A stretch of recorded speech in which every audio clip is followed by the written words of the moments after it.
Assalamualaikum warahmatullahi wabarakatuh. Bismillahirrahmanirrahim. Alhamdulillahi rabbil alamin. Asyhadu an la ilaha illallah wahdahu la syarika lah. Wa asyhadu anna sayyidana Muhammadan abduhu wa rasuluhu la nabiyya ba'dah. Allahumma salli ala sayyidina Muhammadin al-Fatihi lima ughliqa wal khatim lima sabaqa. Nasiril haqqin bil haqqi al-hadi ila siratikal mustaqim. Wa ala alihi wa sahbihi haqqa qadri wa miqdaril azim. Subhanaka la ilma lana illa ma 'allamtana innaka antal alimul hakim.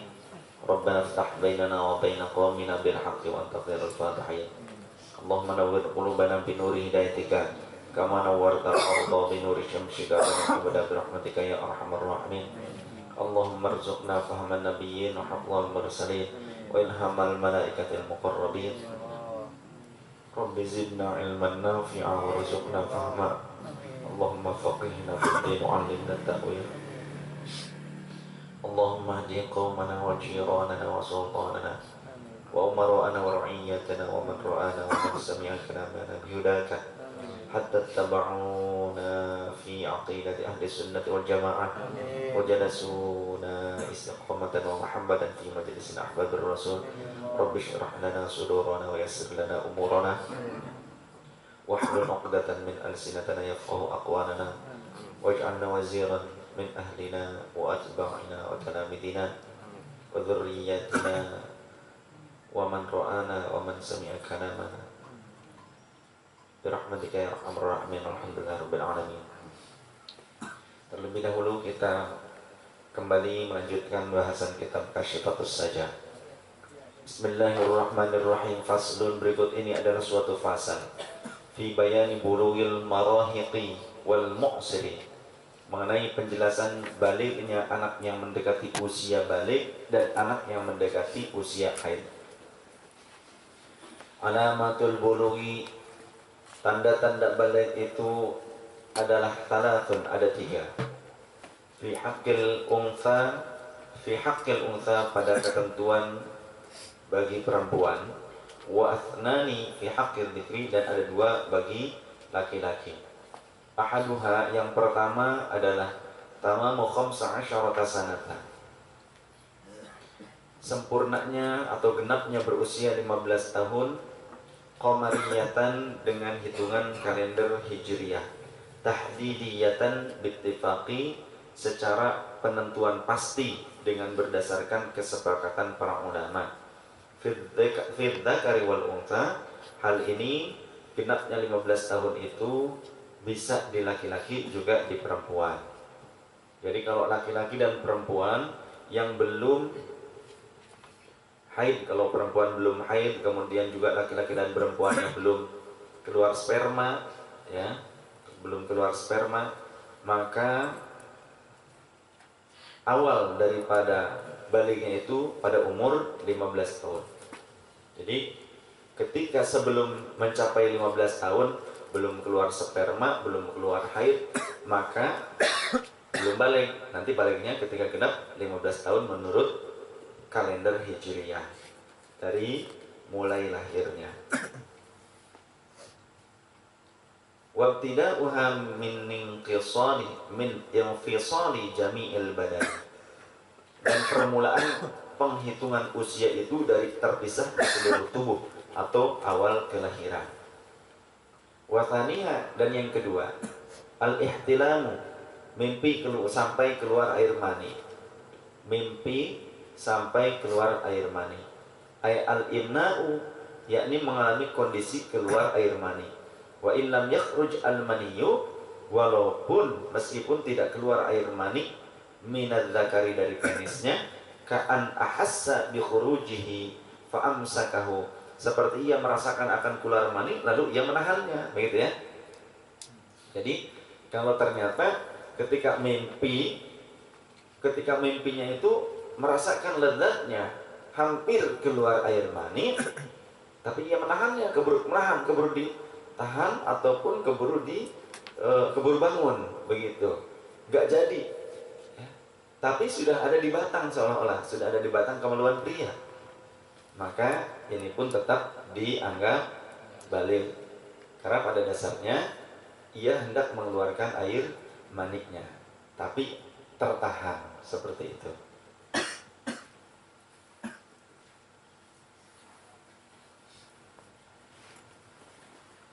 Wasawa'un kharaja min tariqil mu'tadi aw ghairihi. Sama saja keluar air mani itu dari cara yang biasa alamiah atau dari yang tidak alamiah. Mal insidadil asli, disertai dengan mengalami tersumbatnya saluran keluar yang asli. Begitu ya. Contoh keluar air mani kan biasanya dari kemaluan. Ini keluar air mani dari hidung contoh. Ya bukan itu Pak Ingus ya. Wasawa'un kana fi naumin aw yaqazatin. Sama saja keluarnya itu ketika tidur ataupun ketika terjaga, ketika bangun. Biji main dengan cara bersetubuh, aw ghairihi ataupun tidak bersetubuh, ya. Ngelamun, sengaja dilamunin. Ngelamunnya nggak diam, mau kemana-mana. Nah, sama saja. Fil dzakari wal untha. Hal ini berlaku, ketetapan ini berlaku bagi laki-laki dan juga perempuan.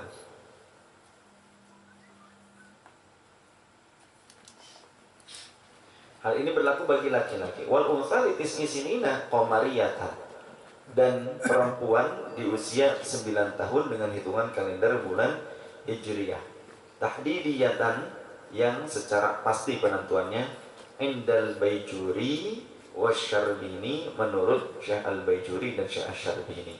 Walladzi i'tamadahu Ibnu Hajarin, sedangkan pendapat yang dipegang kuat oleh Syekh Ibnu Hajar wa Syekhul Islam, dan juga Syekhul Islam Syekh Abi Yahya Zakaria al-Ansari, annaha taqrimiyatun, bahwa hal itu secara perkiraan saja. Wanaqola, dan telah menukil siapa Syekh Abdul Karim An-Ramli dari Imam Ar-Ramli, annaha, sesungguhnya perhitungan itu taqrimiyatun fil untha, ya secara perkiraan pada perempuan, wa tahdidiyatun fil dzakari, dan secara penentuan pasti pada laki-laki.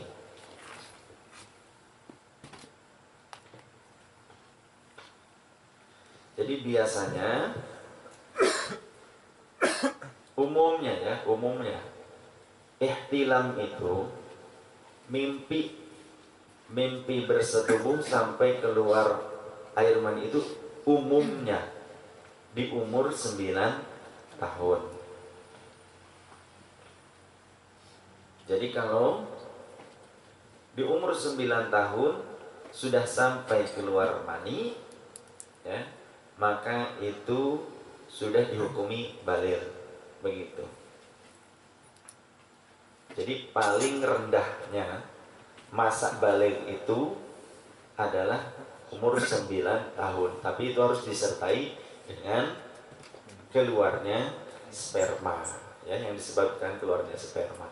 Sedangkan kalau belum keluar spermanya atau belum haid, maka di genapnya umur 15 tahun, begitu. Wathalithuha, dan yang ketiga, al-haidu, yaitu haid fi haqqil untha, ini bagi wanita. Litis isinina, paling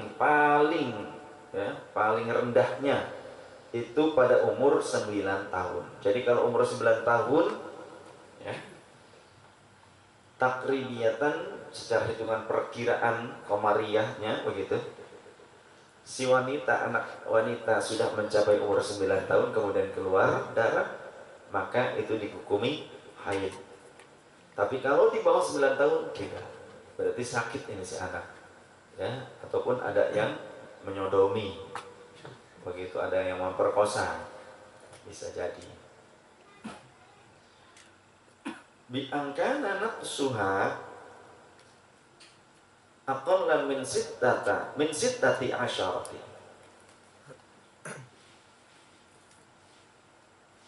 Min sittati asyara yauman walau bilahzatin, yaitu dengan sekiranya ada berkurang usianya itu lebih sedikit, kurang dari 16 hari, walaupun kurangnya itu dengan seukuran waktu yang sebentar. Wa amma habluha, Adapun kehamilan seorang perempuan falaisa bulughan, maka hal itu bukan pertanda balik. Bal alamatun ala bulughiha bil imna'i qablahu. Akan tapi tanda baliknya adalah dengan sebab keluar air mani sebelum kehamilan itu. Begitu ya. Contoh, si wanita yang menikah di umur sangat muda, sah tidak sah? Anak perempuan dinikahkan pada umur 10 tahun pun sah. Ya. Sah saja. Sebagaimana Rasulullah SAW juga menikah dengan Sayyidah Aisyah ketika Sayyidah Aisyah berumur berapa?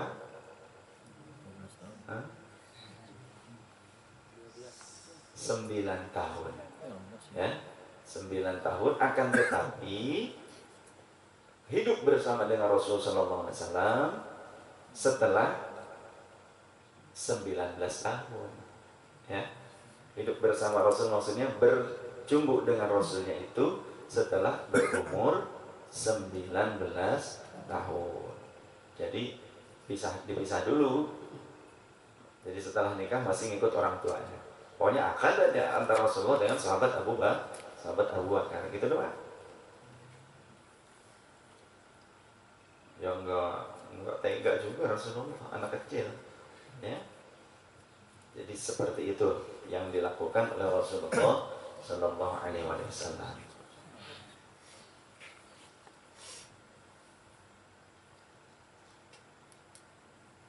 Jadi andai kata seorang wanita sebelum masa 15 tahun, umurnya belum 15 tahun, kemudian menikah, ya, kemudian menikah di umur contoh 13 tahun. Kalau zaman dulu kan di kampung begitu kan, umur 14 tahun sudah menikah. Contoh di umur 13 tahun lah, di umur 13 tahun kemudian menikah, kemudian bersetubuh dengan suaminya. Nah, yang menjadikannya balik itu bukan pada saat dia hamil, bukan, tapi karena dia bersetubuh dengan suaminya. Ya, karena dia bersetubuh dengan suaminya, kemudian dia keluar sperma, ejakulasi, maka itulah yang menjadikannya balik. Begitu. Bukan karena pernikahan. Begitu ya, karena ketika Rasul menikah Sayyidah Aisyah kemudian belum dicumbu, berarti pada saat itu Sayyidah Aisyah yang belum balik, begitu kan? Karena menikah itu antara laki-laki, terus akadnya ijab kabulnya dengan si wali.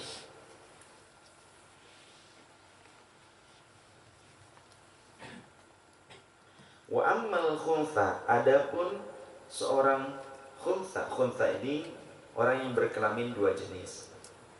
Jadi dari lahir, jadi khunsa di sini yang khunsa muskil gitu ya, di mana ada dua jenis kelamin yang menyertainya dari mulai kelahiran. Tapi biasanya nanti semakin dewasa baru ketahuan akan sesuai dengan kejiwaannya. Yang satu tidak berkembang, yang satu kecil, begitu ya, mengecil, begitu, meyotan kalau kata Sunda, mengerucut, mengempis. Sedangkan yang satu lagi itu yang berkembang sesuai dengan kejiwaannya dia. Biasanya seperti itu. Kalau itu bawaan.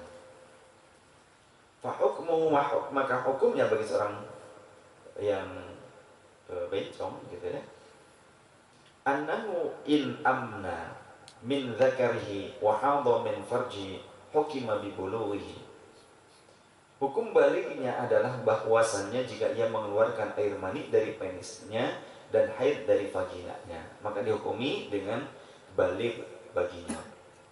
Fa in wujida ahaduhuma aw kilahuma min ahadi farjaihi, dan jika ditemukan salah satunya air mani atau haid tersebut, atau kedua-duanya dari salah satu dari dua kelaminnya itu, maka fala yuhkamu bi bulughihi, tidak dihukumi dengan balik baginya. Jadi kalau yang keluar itu cuma satu, begitu ya, cuma salah satunya saja, cuma salah satu, entah farjinya ataupun zakarnya. Farji itu barang wanitanya, kalau zakar itu barang laki-lakinya. Kalau dari salah satunya saja, Kalau wanduk yang seperti ini, bencong, bukan bencong, ada apa? Khunsa ya, yang punya dua alat kelamin dari lahir. Kalau cuma salah satunya saja, itu belum dianggap balik. Tapi kalau nanti nyusul yang satunya lagi keluar, begitu, baru itu sudah balik. Walaupun tidak bersamaan, walaupun keluarnya tidak bersamaan, susul menyusul lah, contoh seperti itu. Fa in wujida wa innama dzakarul musannifu, dan sungguhnya pengarang yakni Syekh Salim bin Sumail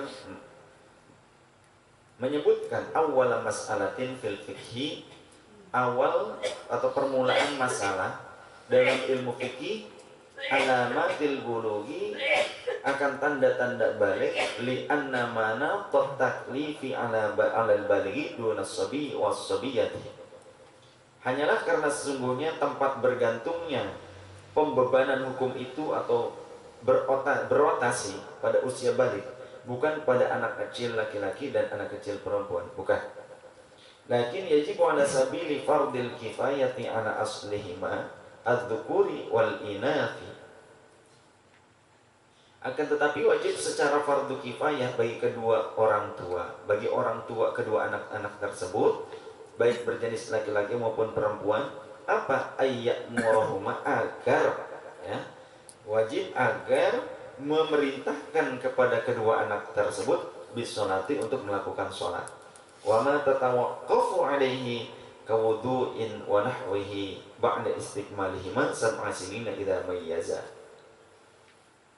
Dan juga bukan hanya sholat, tapi juga hal-hal yang berkaitan atas sholat, contoh seperti wudhu dan semacamnya, setelah kedua anak itu genap berusia 7 tahun. Apabila kedua anak itu telah memasuki usia tamyiz, makanya kata Rasulullah SAW, didiklah anak kalian dengan sholat ketika umur 7 tahun. Karena umur 7 tahun biasanya umumnya anak-anak itu jadi tamyiz. Tamyiz itu cedok, ngerti, hidang, bukan hidung. Beda hidung dengan hidang ya. Kalau jadi orang ini, ya warnanya hidang, memang itu orang Jawa biasanya ya. Ya warna hidang begitu. Ya. Sudah tahu tuh hidung, berarti balik atau hidung mah lalawanana bodas, ya hidung mah. Kalau hidang artinya sudah ngerti. Ya. Contoh ini apa bukti konkretnya? Kalau sudah tamyiz, sudah cedok, sudah ngerti, sudah hidang, makan bisa nyuapin sendiri, kemudian juga obeh bisa obeh sendiri, pakai pakaian bisa pakai pakaian sendiri. Nah, jadi kalau ada orang dewasa masih pengen disuapin ya begitu,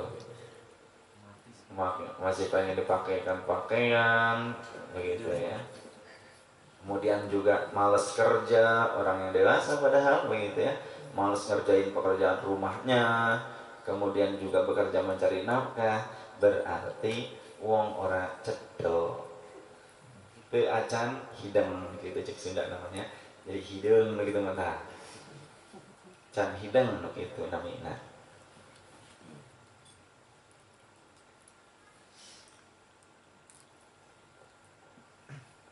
Tapi nanti masuk surga.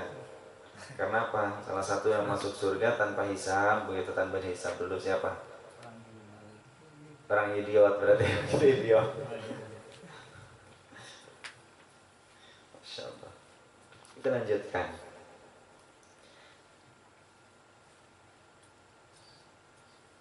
Wa haddu tamyizi wa ayyasira bihaitsu ya'kulani wahdahuma wa yashribani wahdahuma wa yastanjiyani wahdahuma. Jadi batasan usia tamyiz itu adalah kedua anak itu telah menjadi sosok yang mulai mandiri, begitu ya.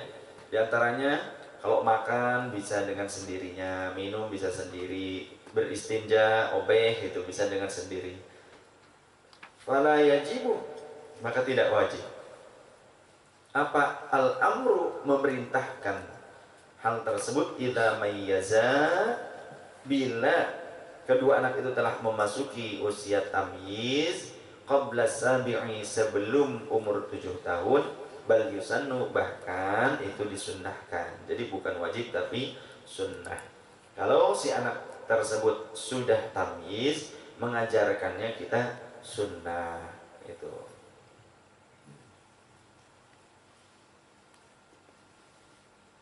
Sudah memasuki batas tamyiz. Wa ayyamurahuma aidan bi syara'i'id dinil zahirati. Dan hendaknya orang tua memerintahkan kedua anak itu juga terhadap syariat-syariat agama Islam al-zahirati yang lahiriah. Nahwa shaumi seperti puasa, idza ataqa bila mana ia mampu. Wala budda dan harus ma'asiratil amri minat tahdidi, dan tidak boleh tidak harus disertai dengan melontarkan bentuk kata perintah, mesti melakukan ya, atau pengancaman seperti ka'ayyaqula lahuma shalliya wa illa darabtukuma, seperti mengatakan kepada kedua anak itu, sholatlah kalian berdua, jika tidak, maksud kalian berdua itu anak laki-laki ataupun perempuan, maka kalau tidak aku akan memukul kalian, seolah mengancam seperti itu. Tapi kalaupun memukul, kata Rasulullah SAW, tidak boleh memukul yang mencederai. Bagian bokong ke bawah saja. Bagian bokong ke bawah, ya, bokongnya, karena bokong makan kembal begitu ya. Pakai tangan begitu biasa atau pakai jidar. Tapi dengan cara yang tidak melukai, begitu. Mendidik, cukup mendidik saja. Jangan jidarnya jidar pedang kan. Tangannya si tangan gitu. Tapi sambil megang sesuatu. Jangan. Wa ayyu'allimahuma anna nabiyya sallallahu alaihi wasallam wulida di Makkah. Kemudian hendaknya orang tua mengajarkan kepada kedua jenis anak itu, yakni laki-laki dan perempuan, bahwa Nabi sallallahu alaihi wasallam dilahirkan di kota Makkah, wa ursila fiha, dan juga diutus menjadi rasul di sana, wa mata fil Madinah, dan wafat di Madinah, wa dufina fiha, dan dikuburkan di Madinah. Artinya juga diajarkan tentang sirah nabawi. Supaya apa? Supaya mencintai Rasulullah sallallahu alaihi wasallam. Wa yajibu, dan wajib aidan begitu pula apa, ayyadribahuma, memukul kedua anak tersebut, ala tarki dzalika darban ghairu mubarrihin, ya.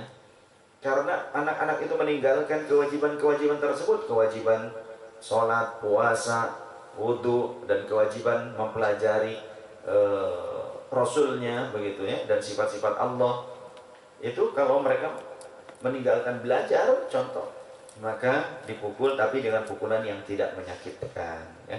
Hanya pukulan yang berupa teguran ya, berupa takziran.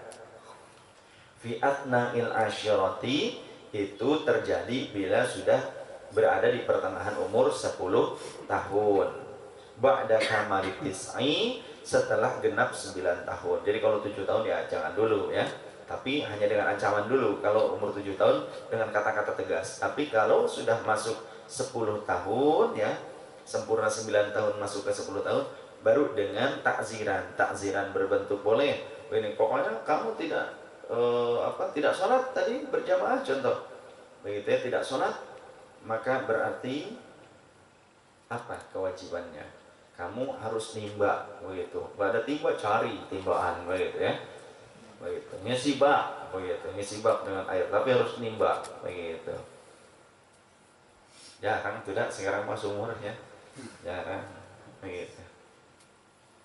Atau nyapu begitu, nyapu masjid, ngepel masjid, kamu harus ngepel masjid.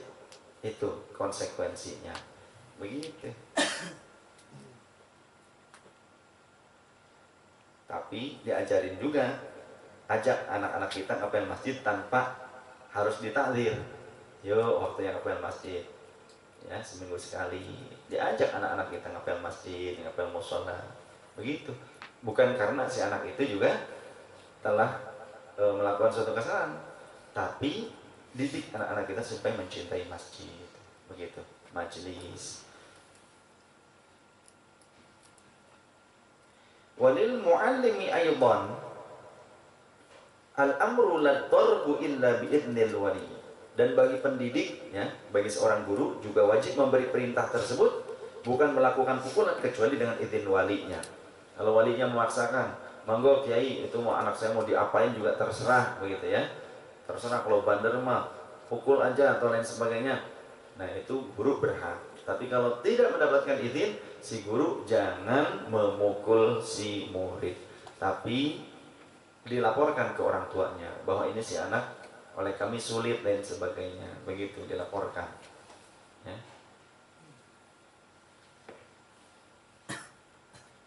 Kalau orang tuanya sudah memasrahkan, biasanya memasrahkan sudah kadung anak yang bandel luar biasa biasanya. Terserah deh kiai, udah tobat dah saya mah katanya, begitu ya, saking bandelnya biasanya gitu, yang ngerasa diam. Wa mithluhu, dan sama seperti pendidik, az-zawju, bagi suami, fi zaujatihi, terhadap istrinya, falahul amru, maka dia si suami boleh memberi perintah, bahkan wajib ya. La darbu illa biidznil wali, bukan melakukan pukulan kecuali dengan seizin wali.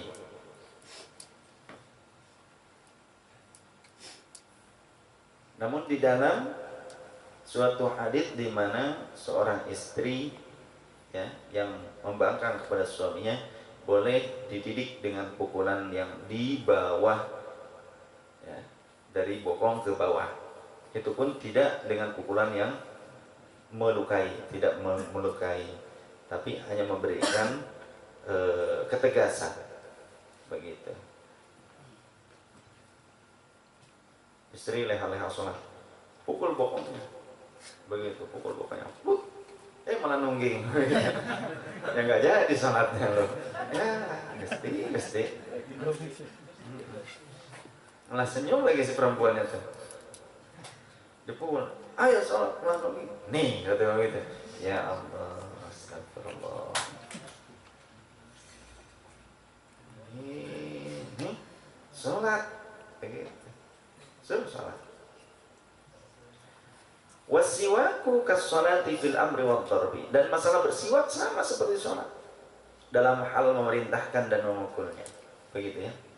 Gak mau sikat gigi sampai koneng ngadaglen ya, dina huntu nyumut naon prangus jigong gitu. Ada ternyata ya, walaupun wanita ataupun pria yang malas untuk bersiwak, malas bersiwak, malas mandi seperti itu, malas bebersih lah, malas mandi, sudah bau gitu, tubuhnya bau, malas mandi, maka harus diperintahkan untuk mandi supaya tidak bau. Karena apa? Kalau nantinya bau akan mudarat, jadi keburukan nanti, jadi gunjingan orang. Ya, ini suaminya memang mendidik aja, hantar salah kina gitu. Nah, nanti si suaminya diisuin atau apa istilahnya, dipengaruhin sama rumput tetangga, ya kan? Begitu rumputnya menjalar terus gitu ya. Mas, kok mau sih punya istri seperti itu? Ya terus. Wah, ini gawat. Akhirnya terpencut oleh yang punya warung gas, begitu. Meledak akhirnya kan, itu ledakan tabung gas melon. Judul lagunya nanti itu.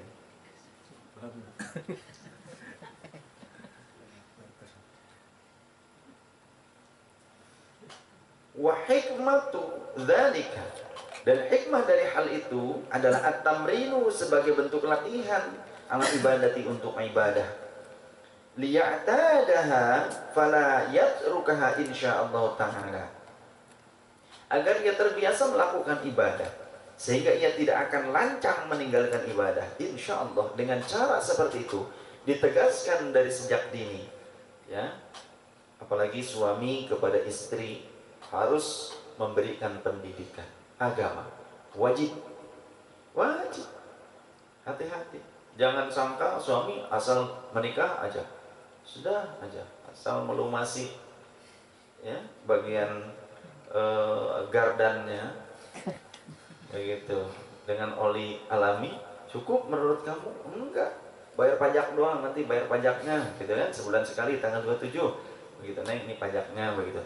Enggak cukup itu, harus dengan ilmu agama juga. Bagaimana lantas kalau suami tidak punya ilmu agama? Maka sama-sama dua-duanya harus saling mengajak ke pengajian, bertemu dengan ulama, bertemu dengan guru, harus punya guru, cari guru. Ya, cari gurunya yang benar, yang ahlus sunnah wal jamaah, jangan ahlul bid'ah wal gagabah. Jangan tukang fitnah, jangan orang khawarij, wahabi, jangan. Ya, nantinya ikut-ikutan jadi songong, jadi wali songong. Kenapa? Ulama semuanya dianggap syiah, ulama semuanya dianggap kafir, ulama semuanya dianggap sebagai orang yang syirik. Oh, semua ulama pokoknya yang nggak syirik cuma dianya saja. Pemegang kunci neraka, hak prerogatif pada dirinya. Berarti KM-nya neraka kalau begitu. Masya Allah. Wa'alam dan ketahuilah olehmu annahu yajibu 'alal aba'i wal ummahati, wajib bagi para ibu, bagi para ayah dan ibu, ala sabili fardil kifayati, secara ketentuan hukum fardu kifayah, apa ta'limu auladihim, mengajarkan anak-anak mereka tentang at-taharata bersuci, was-salata salat, wasairas syara'i, dan juga seluruh syariat lainnya, wa mu'natu ta'limihim fi amwalihim, dan pembiayaan belajar anak-anak itu in kana lahum malun, jika mereka memiliki harta, kalau memang dititipkan. Contoh ke ulama, masa kalau ke sekolah TK bayar gede baru masuk sudah 8 juta ya ke Al Azhar contoh, tapi sama guru ngaji, waduh guru ngaji ditelantarkan. Banyak sekarang seperti itu kalau masuk ke sekolah ya, padahal juga si gurunya belum tentu kredibel dalam ilmunya, belum tentu sengelotok guru agama ya, guru-guru ngaji dalam masalah agama pendidikannya begitu. Keberkahannya pun belum tentu sama, tapi keberanian bagi kita umat Islam untuk membayar lebih mahal terhadap guru-guru di sekolah, itu yang kita miriskan, sehingga guru-guru ngaji mereka tetap dengan kesederhanaan dan kekurangan mereka. Tapi kita ingin anak kita harus pandai, nah, kan begitu. Fa illam yakun fa fi mali abaihim, lalu jika tidak ada hartanya maka pada harta bapak-bapak mereka. Fa illam yakun fa fi mali ummahatihim, maka jika tidak ada harta pada bapak mereka maka pada harta ibu-ibu mereka. Fa in lam yakun fa fi baitil mal, lalu jika harta bapak ibu tidak ada maka yang wajib untuk membiayai pendidikan anak-anak muslimin tersebut adalah baitul mal atau kas negara. Fa illam yakun fa'ala aghniya'il muslimina, lalu jika kas baitul mal itu tidak ada maka itu menjadi tanggungan kewajiban orang-orang kaya dari kaum muslimin. Makanya orang-orang kaya kalau mereka hanya memikirkan sendiri, dosa mereka ya.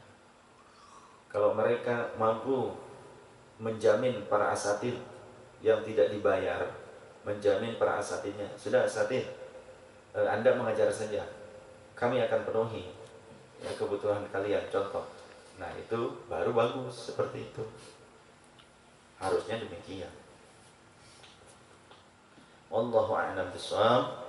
Untuk kasyifatus saja kita cukupkan dulu, kita beralih pada bab amaliyah ahlus sunnah wal jamaah, pada bab i'tiqad ahlus sunnah wal jamaah.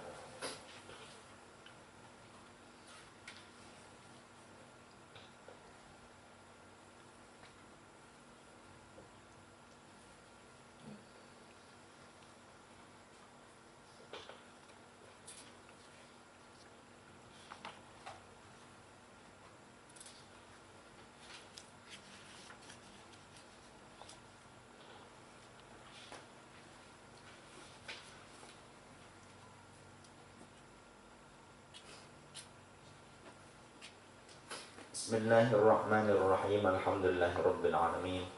Asyhadu an la ilaha illallah wahdahu la syarika lah, wa asyhadu anna sayyidina Muhammadan 'abduhu wa rasuluhu la nabiyya ba'dah.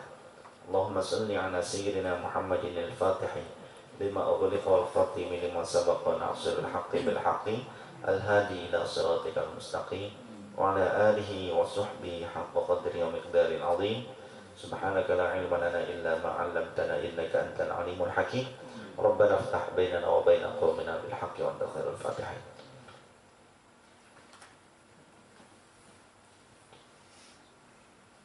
Baik, kita akan membahas bid'ah hasanah pada masa generasi sahabat diantaranya.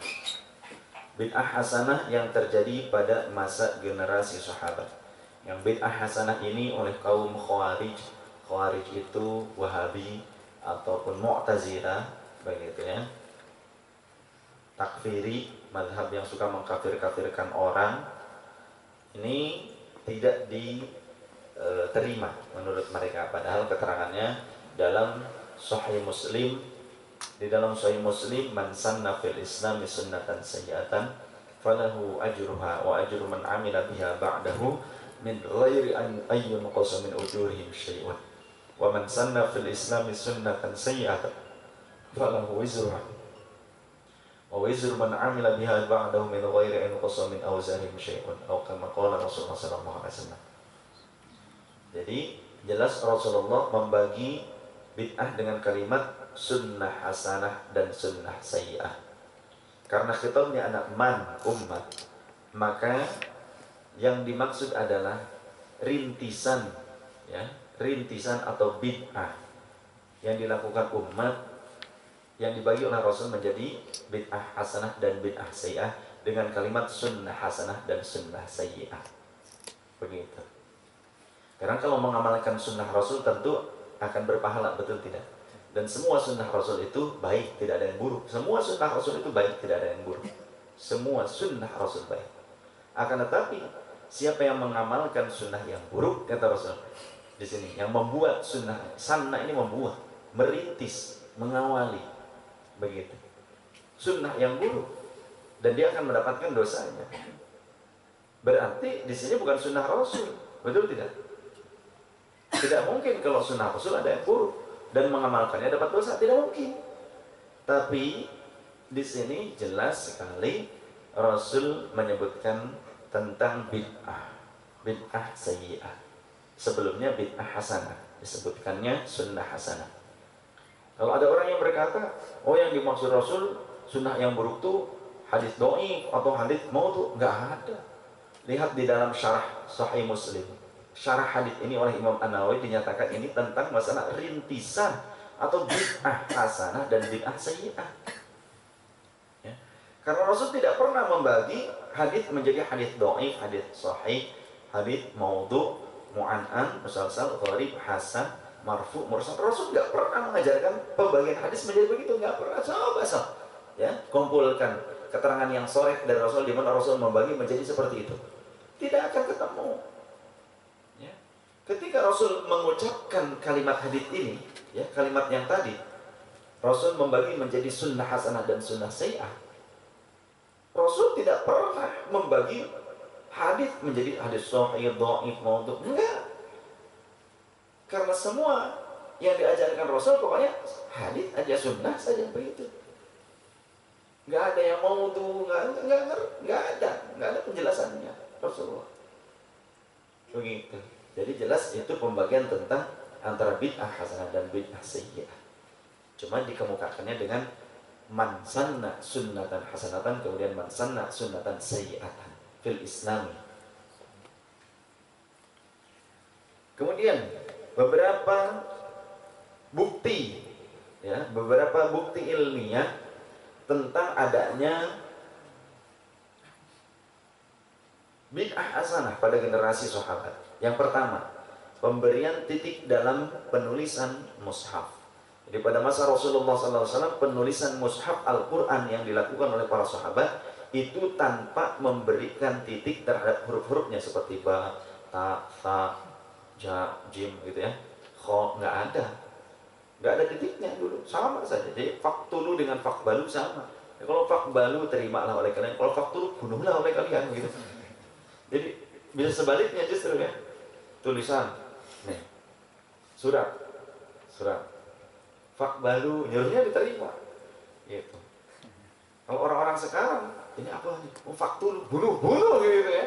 Antes tuh orang Wahabi gitu, apa-apa bunuh, halal katanya orang yang ziarah kubur, harus diperangi, wajib orang yang tawasulan, kata orang Wahabi. Khawarij sama zaman Rasul juga sudah ada orang-orang Khawarij ya, yang membunuh Sayyidina Umar, Sayyidina Utsman, Sayyidina Ali, Sayyidina Husain.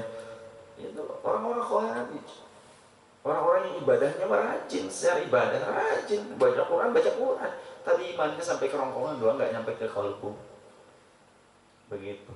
Jenggotnya tebal-tebal, benar. Dahinya tebal-tebal, oh, gosong. Oh iya, dalam hadisnya menebal dan meninggi, artinya ya sulah ya gosong berarti kan. Sulahnya gede, lebar, luas, begitu. Tapi juga gosong di sininya. Dengan sengaja kan sekarang sholatnya baru sebulan. Geng motor di Bandung XTC sama mereka baru sebulan masuk Wahabi langsung hitam jidatnya, diapain? Saya bingung. Guru-guru kita tahunan sholat sujud gak hitam, malah putih bercahaya. Ya, soft kita melihatnya begitu. Lah ini baru belum juga masuk neraka udah gosong duluan, gimana itu urusan? Ayo Wahabi gitu. Kamu diajarin, kamu gak ngeh ya itu? Diajarin masuk neraka itu apa? Latihan masuk neraka dulu. Masuk neraka nanti kan gosong katanya kulitnya, betul nggak? Itu. Ini dicobain dulu, jidatnya dulu, begitu.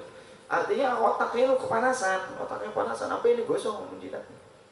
Masa baru sebulan ikut kajian langsung gosong, kan aneh. Anak geng motor, katanya kami mempertebal tauhid, begitu sampai gini. Mau gaya-gaya teroris kan, ISIS, Al-Qaeda, begitu kan sama. Ya. Kami tidak ingin ikut-ikutan, kami tidak ingin disusupi Syiah. Juga kami khawatir oleh ahli-ahli syirik dan ahli bid'ah katanya. Lah emang geng motor ada sunnah gitu zaman Rasul? Kok gemblung dipelihara gitu? Ada emang zaman Rasul geng motor sunnah gitu? Itu aja. Geng onta kalau mau ya. Sama geng kambing. Ya, naik kambing, naik keledai. Atau malah keledai sih jadinya. Otak onta misalnya. Lemot, kalau onta kan lemot. Keteplok. Lemot. Gak mau pakai bid'ah sih. Kan kalau nggak mau pakai bid'ah berarti pakai onta. Pakai mobil, pakai motor bid'ah. Kita ngaji pakai mobil, pakai motor bid'ah. Kemudian jariyah. Katanya kan itu mau bid'ah dunia katanya, nggak apa-apa. Jadi kalau urusan dunia nggak jadi ibadah juga. Begitu. Karena urusan dunia nggak jadi bid'ah menurut mereka, kalau urusan dunia itu nggak apa-apa bid'ah. Kan dosa, artinya bukan bid'ah kalau itu urusan dunia. Nah sekarang kita balikin, kalau urusan dunia juga apa nggak bakalan bisa jadi ibadah? Kalau urusan dunia tidak bisa jadi bid'ah yang buruk, berarti urusan dunia juga tidak bisa jadi ibadah. Contoh urusan dunia, ya. Tadi kan katanya kalau kita ibadah haji pakai mobil, pakai pesawat itu tidak bid'ah. Kan itu urusan dunia. Kalau begitu, kita membeli mobil, menjariahkan mobil untuk ambulan gratis, berarti nggak ibadah dong. Nggak ada nilainya dong. Gituin aja balikin, betul tidak? Ini otak koplak mah nggak bakalan mikir. Ya. Bergeser ke Jawa jadinya koplok jadinya. Iya, nggak bakalan mikir mereka. Ya, dipikir saja sekarang. Dari mana haditsnya? Pembagian bid'ah menjadi bid'ah dunia dan bid'ah agama. Itu ucapan si Utsaimin. Yang Utsaimin dibikinkan gedung yang gede 4 lantai, 5 lantai, yang gede banget, museum Utsaimin. Kemudian ada penanya, ada kacamatanya, ada apa? Katanya ini ketika jamaah Indonesia ada yang dibawa ke sana, Ustaz, ke penjaganya gitu, ke mudirnya di situ. Ini peninggalan siapa? Oh ini seorang ulama besar, seorang imam Islam, begitu. Seorang Syekhul Islam, Syekh Utsaimin. Itu penanya ya? Iya, itu pena yang sangat mulia ini, sangat bersejarah. Di mana dengan pena itu dia menuliskan fatwa-fatwanya. Ditanya sama jamaah Indonesia yang santai, kalau begitu, di mana dong museumnya Rasulullah? Ada nggak? Bingung. Di Arab gak ada museum Rasulullah. Museum peninggalan Kanjeng Rasul itu adanya di Turki dan di Mesir. Ya, di Topkapi di Turki sama di Mesir. Di Arab gak ada. Yang ada museum Utsaimin, Albani tuh. museum Ibnu Samud begitu, peninggalan Raja Samudnya begitu. Bin Baz begitu.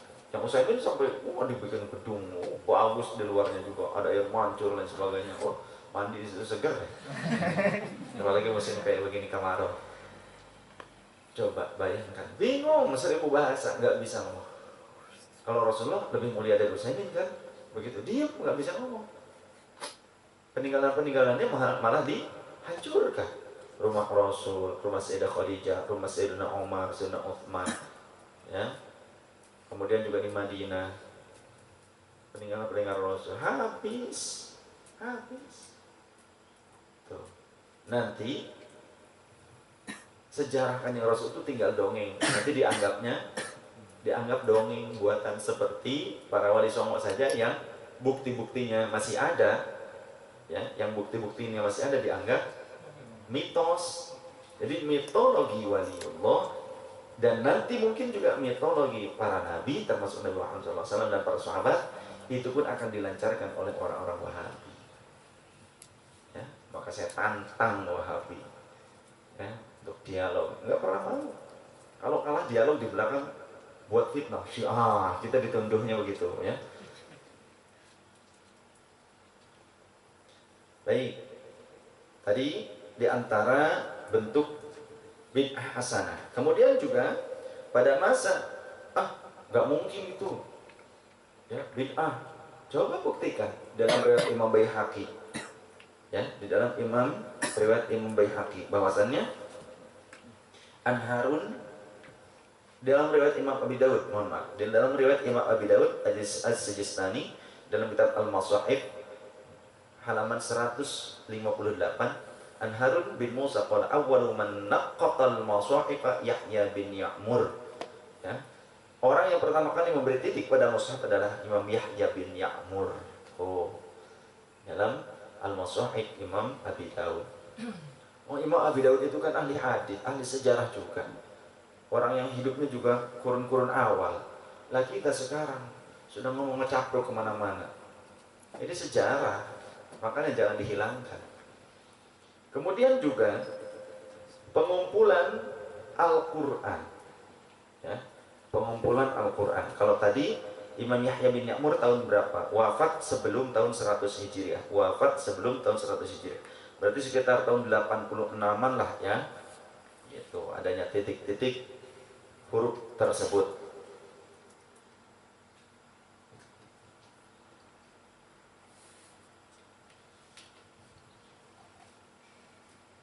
Kemudian juga pengumpulan Al-Quran, pengumpulan mushaf Al-Quran menjadi satu kitab, satu bundel. Pada masa Khalifah Abu Bakar Siddiq radhiyallahu anhu, sahabat Umar memberi saran agar dikumpulkan para hafal untuk menuliskan Al-Quran dalam satu kesatuan. Tapi sahabat Abu Bakar malah bilang, kenapa kau memberikan tugas yang sangat berat, tugas yang tidak pernah diberikan oleh Rasulullah SAW dan tidak pernah diajarkan dan tidak pernah ada pada masa Rasulullah SAW. Daripada melakukan itu, lebih baik aku memindahkan gunung. Lebih mudah aku melakukannya daripada membuat sesuatu yang tidak pernah ada pada masa Rasul dan tidak diperintahkannya. Tuh. Setelah bolak-balik beberapa kali, sahabat Umar memberitahukan pandangannya kepada sahabat Abu Bakar, maka sang khalifah pun diluaskan kalbunya oleh Allah. Kemudian kata sang khalifah, janganlah aku yang menerima tugas yang besar ini. Mari kita datang kepada sahabat Zaid bin Thabit. Akhirnya datang kepada sahabat Zaid bin Thabit. Ucapannya sama, memindahkan gunung di tengah-tengah gunung lebih mudah bagiku daripada melakukan sesuatu yang tidak ada pada masa Rasulullah SAW dan tidak pernah diperintahkannya. Artinya kan pengumpulan Al-Quran itu sendiri secara satu kesatuan dalam satu bundel mushaf itu bid'ah. Ya, itu menurut siapa? Bukan menurut kita, menurut sahabatnya sendiri, menurut sahabat Rasul. Dua sahabat Rasul, bayangkan, khalifah dan juga sahabat pencatat wahyu, sahabat Zaid itu, dan perawi hadis. Lah kita sekarang ngaku-ngaku perawi hadis, ngaku-ngaku penerima wahyu, ya, ngerti Quran kabeh, ngerti hadis semuanya. Bohong. Menyatakan tidak ada bid'ah hasanah. Lalu itu omongannya sahabat Umar apa? sahabat Abu Bakar, sahabat Zaid, bagaimana? Apalagi sekarang pengumpulan Al-Quran dengan media Android. Wa fi hadits Muslim an Abi Hurairah radhiyallahu anhu kana Nabi sallallahu alaihi wasallam yaftahu Qur'anan Androidan. Ada enggak hadisnya begitu? Adalah Rasul membuka Al-Quran dengan Quran Android. Mual kapan dak coy? Ya? Dunia. Katanya itu mah dunia katanya. Sekarang urusan dunia, urusan tasbih saja nggak boleh kan katanya. Kalau urusan tasbih jadinya agamanya, urusannya gimana nih? Tasbih dianggap agama, tapi mikrofon ya dianggap dunia. Kemudian juga apa namanya? Android dianggap dunia. Nah ini bukan dunia. Mau tasbih gini-gini nggak apa-apa kok, nggak ada malaikat yang marah. Betul nggak? Betul nggak? Ada nggak hadisnya? Saya muter-muter tasbih haram nggak? Ada nggak urusan agamanya? Nah, gimana urusannya ini? Karena saya ngelemparin juga tasbih nggak masalah. Hadisnya seperti itu. Kok sekarang dewek, otaknya baik, kan begitu. Baik, sekarang kalau itu urusannya urusan dunia. Nah titik Al-Quran, Al-Quran jelas itu, benar nggak? Urusan agama. Urusan agama kan istilahnya kalau salah berarti bisa merubah makna, betul tidak? Kalau salah bisa merubah makna. Tajwid. Nah tajwid urusan dunia gimana? Ini urusan agama, benar nggak? Urusan agama. Lalu tanpa tajwid bacanya goblok kok. Ya kan? Tanpa tajwid coba bacanya benar nggak? Enggak, goblok bacanya pasti. Ya koplak otaknya. Tanpa tajwid bingung. Sekarang ngomong nggak usah pakai ulama, nggak usah pakai guru, belajar ilmu tajwid aja dari kiai kok, dari ustaz. Kapan ketemu malaikat Jibril? Orang Wahabi kalau diajak dialog nggak mau karena takut goblok-goblok sama kita. Ya emang goblok bener kok. Ya, coba saja benar. Gimana nggak goblok? Coba. Ya uang bid'ah dibagi dua, katanya nggak boleh pakai bid'ah. Pembuatan hukum bid'ah menjadi bid'ah dunia dan bid'ah agama itu sudah bid'ah karena nggak ada hadisnya. Ini saja gampang dibalikin. Kalau ada orang Wahabi bilang ini bid'ah itu bid'ah, coba saya mau tanya, menurutmu bid'ah ada berapa? Oh itu. Ya, kalau dia bilang bid'ah menjadi dua, karena guru-gurunya bilang menjadi dua. Kalau dia nggak tahu, kasih tahu guru-guru kalian itu usahanya di antaranya membagi bid'ah menjadi bid'ah dunia dan bid'ah agama. Tahu hadisnya? Ada nggak hadisnya? So, ya. Apa yang urus bumi ketemu cari-cari kitab hadisnya di dalam perut bumi nggak bakalan. Isra Mi'raj dulu ketemu nggak bakalan. Hadisnya. Nah, kalau kebo, masa kita kan mau jadi kebo terus? Tahu kebo? Ya nggak diajak ke lumpur mau aja. Yang nuntunnya mah kalau sudah nyampe ke pinggiran lumpur naik ke punggungnya, kebo diam aja, ikut aja. Kemudian kerbau ditutupin pakai batok kelapa. Ininya diikat dengan pakai bambu, pakai kayu. Suruh jalan padahal muter, ngegiling tebu muter aja. Ya. Disangkanya sudah berjalan jauh. Ada dinyakin itu kerbau. Jadi akidah yang dicekokin, didoktrin, didogma, ya, didogma untuk menjadi munafik, ngomong nyalahin orang lain. Ini bid'ah, keluar dari Islam, pelakunya sesat masuk neraka. Tapi pribadinya pun melakukan bid'ah, membagi bid'ah menjadi dunia dan menjadi agama, itu pun perilaku bid'ah kan? Apa nggak sadar apa? Kemudian juga Qurannya sekarang pakai Quran terjemahan. Apa zaman Rasul ada Quran terjemahan? Gitu.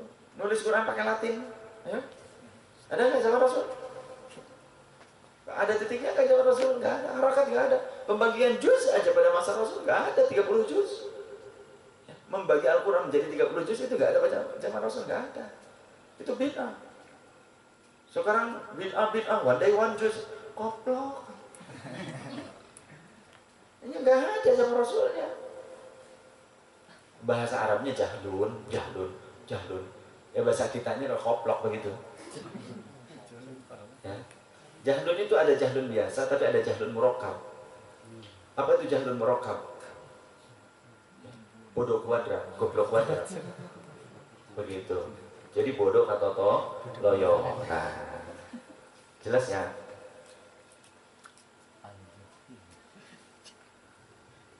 Kemudian penulisan lafaz sallallahu alaihi wasallam ketika menulis nama Nabi sallallahu alaihi wasallam di antara bid'ah hasanah yang disepakati oleh kaum muslimin. Bahkan oleh kaum Wahabi sendiri adalah penulisan sallallahu alaihi wasallam pakai Arab gitu. Ketika menulis nama Nabi sallallahu alaihi wasallam dalam kitab-kitab dan surat menyurat, hal ini belum pernah dilakukan pada Nabi pada masa Nabi sallallahu alaihi wasallam dalam surat menyurat yang beliau kirimkan kepada para raja dan kepala suku Arab. Dalam surat-surat yang beliau kirimkan pada waktu itu hanya ditulis min Muhammadin Rasulillah ila fulan, begitu ya, dari Nabi Muhammad Rasulullah kepada fulan. Tidak pakai sallallahu alaihi wasallam, tidak dituliskan begitu. Tapi sekarang di kitab-kitabnya, kitab-kitab Wahabi pakai begitu. Bahkan harus katanya, nggak boleh pakai SAW, nggak boleh, harus sallallahu alaihi wasallam. Kapan Rasulullah menyuruhnya? Kalau memang mewajibkan seperti itu, ya harus. Itu nggak boleh seperti itu. Nah, berarti dia bikin bid'ah. Kalau kita kan ngerti bid'ah hasanah, oke, kita sepakat itu kan bid'ah hasanah. Tapi dia nggak mengakui itu bid'ah hasanah, seolah sunnah aja gitu. Memang ada, nggak ada. Kan begitu. Coba di artikel selalu harus pakai sallallahu alaihi wasallam.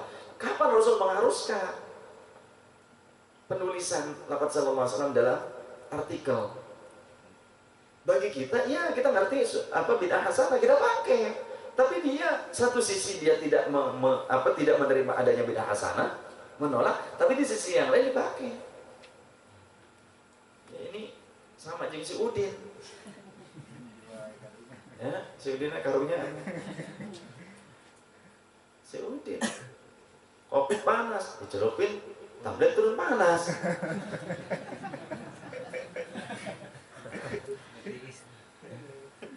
Dianggap koklak nggak mau? Enggak. Emang dokter juga ngasihnya obat turun panas di warung, kenapa dijual coba? Mungkin kata si Udin, benar sih. Ya, jika nama tablet turun panas. Kayak yang benar kan dimasukkan ke kopi panas supaya dingin dan dijual bebas. Begitu kan? Untuk menurunkan panas. Ya seolah-olah benar gitu kan. Kata orang koklak. Tapi dan menurut dokter walaupun tablet panas dimasukkan ke kopi liur jadinya. Maboknya ada benar nggak? Nah sama begitu Wahabi juga. Cekokin, mabok akhirnya. Kalau sudah mabok nggak sadar mana yang benar, mana yang salah, nggak sadar. Pokoknya ini dari dokter, pokoknya dijual bebas gitu akhirnya. Benar nggak? Pokoknya cek guru saya gitu. Kebon dasar. Kemudian perkembangan ilmu hadis, ilmu mustalahatul hadis. Ya. Contoh seperti ilmu jarh wa ta'dil, tentang masalah thiqah, sikulan, hafidh, mutqin, saduq, dhaif, itu ya, derajat-derajat perawi dan lain-lainnya. Belum pernah diperkenalkan istilah hadis sahih, hasan, dhaif, maudhu, munkar, mahfudz, mudraj, marfu, mauquf, maqtu, ahad, gharib, masyhur, ya, mutawatir dan yang lain sebagainya. Tidak ada, Rasul membaginya, tidak pernah memperkenalkan itu. Adapun istilah-istilah tersebut, ya, ada atau diperkenalkan oleh para ulama jauh, bahkan ya bukan sahabat, ulama.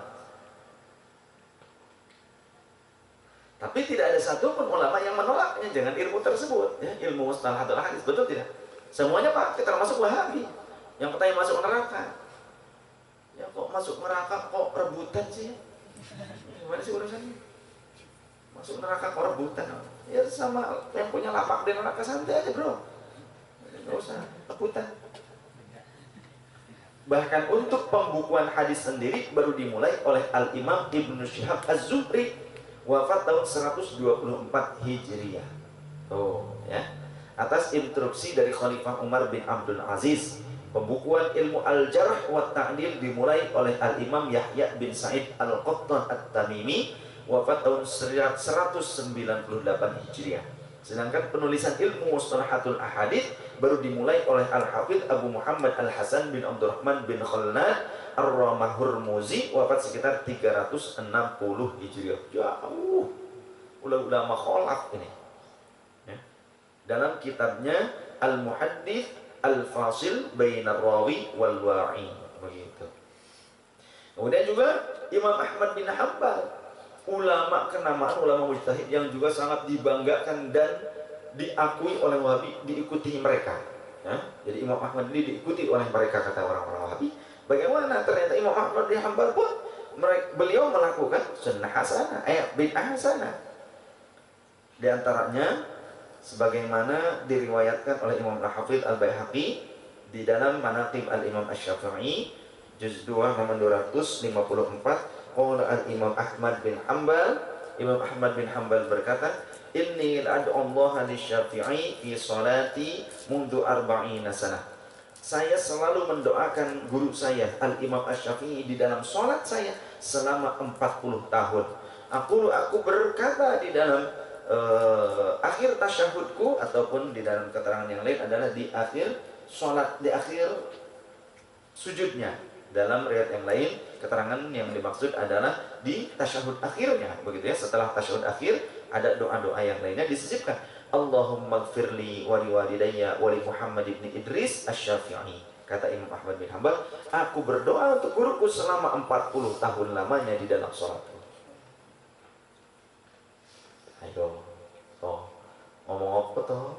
Ini yang meriwayatkan Imam Baihaqi, ahli hadis, ahli sejarah, begitu, dan ulama zaman dulu.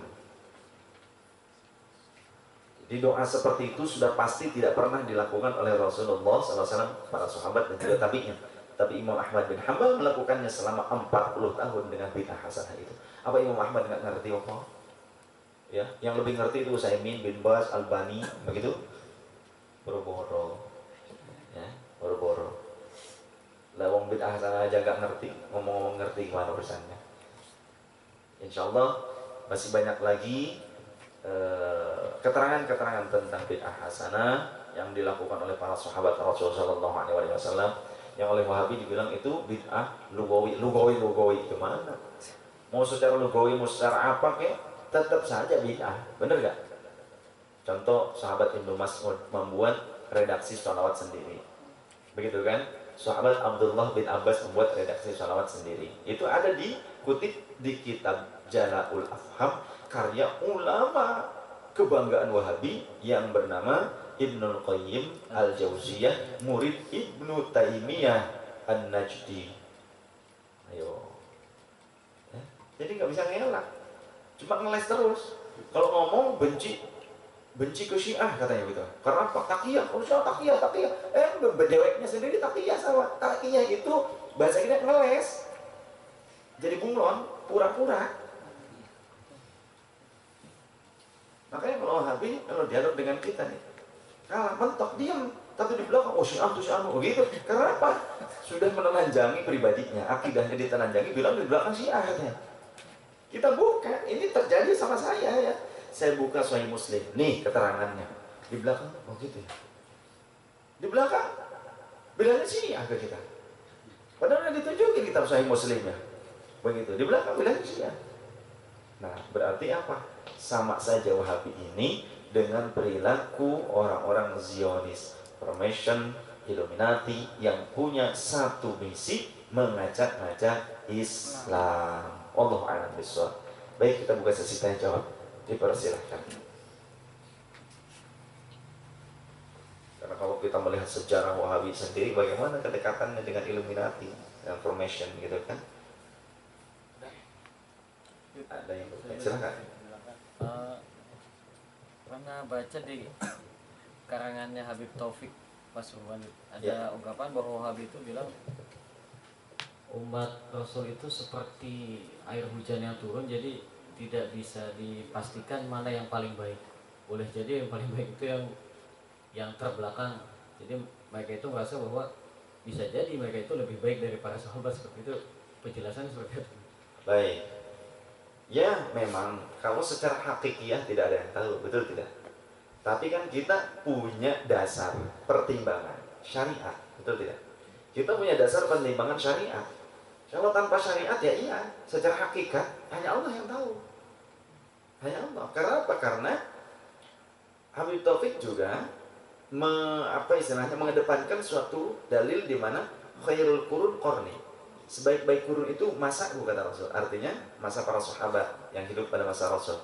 Tsummal ladzina yalunahum, kemudian masa berikutnya, masa tabi'in. Tsummal ladzina yalunahum, kemudian masa tabi'ut tabi'in. Setelah itu semakin ke sana bukan semakin baik, semakin berkurang. Ya, semakin berkurang. Dan kita jauh dari Rasul sallallahu alaihi wasallam. Jadi jangan aku sudah istilahnya ini dari Rasul langsung, nggak pakai ulama. Salah kaprah. Emang kapan ketemunya? Semuanya juga berdasarkan riwayat, betul tidak? Tinggal dikonfirmasi saja dengan riwayat-riwayatnya yang kuat. Demikian. Jadi intinya secara hakikat memang tidak ada yang tahu. Itu menjelaskan tentang dari kacamata tasawuf. Dari kacamata tasawuf, jangankan sesama muslim, kata Syekh Abdul Qadir saja, ya, memandanglah kalian dengan pandangan rahmat terhadap orang kafir sekalipun, bahkan, ya. Bisa jadi suatu saat dia diberikan hidayah, kemudian wafat dalam keadaan husnul khotimah, bagaikan bayi yang baru dilahirkan. Sedangkan kita dari kecil Islam dosa bobolokot, begitu. Gak tahu akhir hayat kita bagaimana. Itu pandangan Syekh Abdul Qadir lebih saklek lagi. Jelas ya, itu pandangan tasawuf, pandangan rahmat. Demikian. Tapi kalau pandangan hukum, kita punya pertimbangan hukum. Apa itu? Syariat. Ketika orang itu melenceng daripada hukum syariat, ya sudah, berarti dia memang tersesat. Tapi kalau ada orang yang tersesat, jangan langsung kita berani mengeluarkan dia dari Islam, jangan. Contoh, orang yang malas sholat, tapi dia meyakini sholat itu wajib, cuma masih malas. Malas aja banyak. Jangan kita hukumnya dia itu non-Islam. Itu kamu jangan, kecuali kalau dia menyatakan tidak wajib sholat, baru dia keluar dari Islam. Gitu loh. Kesesatan itu belum tentu mengeluarkan dari Islam, tapi ada juga kesesatan yang mengeluarkan dari Islam. Paham ya? Ada kesesatan yang mengeluarkan pelakunya dari Islam, ada kesesatan yang tidak sampai mengeluarkan pelakunya dari Islam, tapi hanya fasik saja, berdosa besar dan harus didakwahi. Begitu. Baik, yang lain silakan. Silakan, Kang Asep. Sok langsung. Assalamualaikum warahmatullahi wabarakatuh. Waalaikumsalam warahmatullahi wabarakatuh. Maaf di luar tema mungkin. Yang ditanyakan berapa lama atau berapa banyakkah untuk saudara sesusuk satu itu ya? Baik, menurut para ulama, ketika 5 kali sedotan, 5 kali serotan, begitu ya. 5 kali serotan serot, tapi yang panjang seolah-olah gitu, yang banyak ya. 5 kali serotan yang banyak sedotannya, maka itu sudah menjadikan syarat jadinya saudara sepersusuan. Begitu, 5 kali sedotan yang istilahnya banyak, sampai mengenyangkan begitu seolah-olah. Walaupun satu kali, dalam artian satu waktu. Walaupun satu waktu, tapi sampai mengenyangkan, nah itu sudah jadi satu susuan begitu. Yang kedua, kalau kita kan kebanyakan rumah tuh minimalis ya, dalam artian toilet sama kamar mandi kan sering bersatu. Nah kita kan juga sering berwudu di situ. Nah itu bagaimana adabnya? Wudu di kamar mandi boleh, asal tidak membaca Bismillah dengan lisan, bacanya di dalam kalbu. Dan niat pun kan di kalbu tempatnya, begitu ya.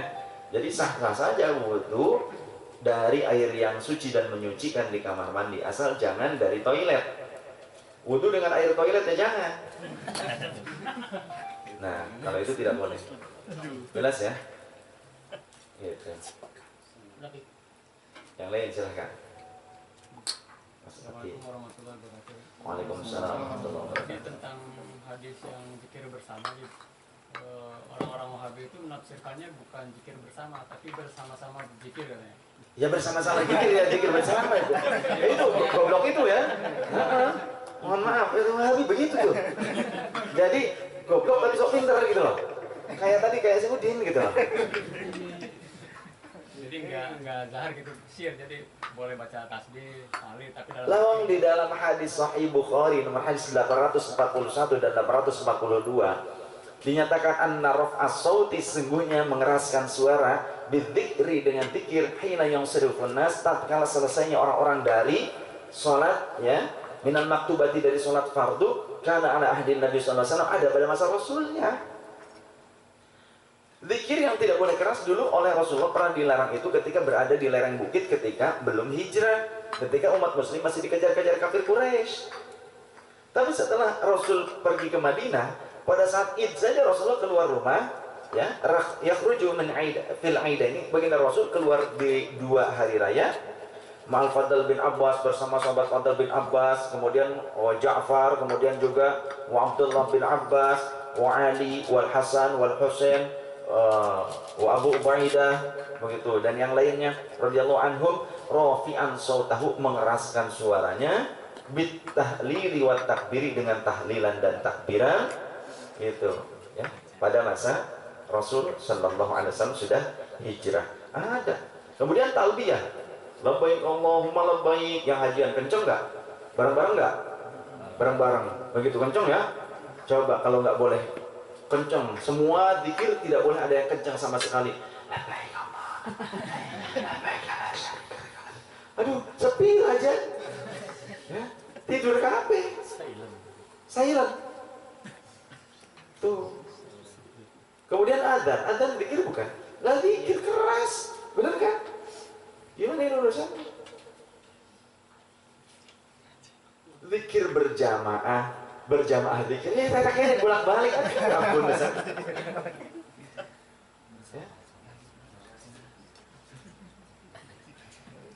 Kemudian juga dalam riwayat sahabat Zaid bin Thabit, ya, riwayat Imam Abu Hurairah, nadhkuru wa nad'u azza wa jalla. Nadhkuru, kami berzikir bersama dan juga bermunajat kepada Allah. Ya.